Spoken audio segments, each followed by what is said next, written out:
joueur des rois. Voici les rois. La joie est vive à la maison. Dans les cuisines, on sent comme une exhalaison de mets appétissants, de choses succulentes, ustensiles brunis, lames étincelantes, au fumet des pâtés, au parfum des rôtis, et mon tintement joyeux malheur cliquetis. Dans la salle à manger, tout prend un air de fête. Sur la nappe qui lui la vaisselle s'apprête. Au salon, quelqu'un joue un air étourdissant. Le lustre au plus plafond rutile incandescent et met des plaques d'or sur les argenteries. La porte entrebâillée à des chuchotteries. Au rythme clair et gai comme un allegretto, c'est la voix des petits qui parlent du gâteau. Du gâteau merveilleux à la croûte dorée, à la mi-odorante, et qui, pour la soirée, désignera bientôt, dans ce groupe enfantin, la reine du hasard et le roi du destin.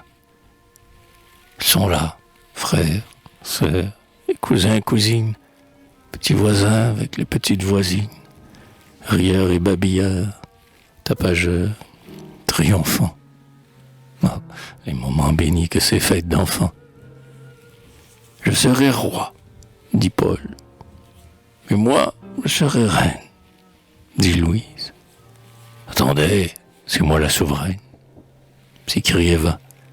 J'aurai des tas de bijoux d'or.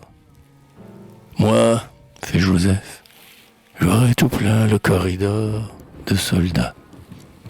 Pas du tout, dit Albert qui s'approche. C'est moi le roi, j'aurai des bonbons plein ma poche. Non, non. Si. Les voix se taisent tout à coup.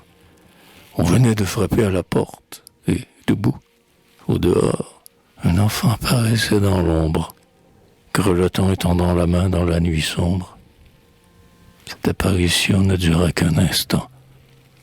Allons, cria le père, à table, on nous attend.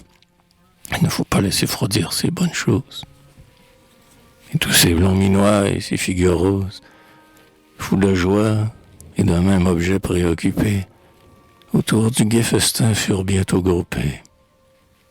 On avait fait des plats à l'inspection sommaire, lorsque, tout étonné, « Hein, voyons, dit la mère, qu'a-t-on fait du gâteau des rois ?» Tout aussitôt, chacun de s'écrier, « Où donc est le gâteau ?» « Je viens de le mettre ici, » répond la bonne. « Plus de gâteau, » reprend le père. « Elle est bien bonne. Qu'est-il donc devenu? Quelqu'un l'aurait-il pris ?» Et les petits-enfants protestent, tout surpris.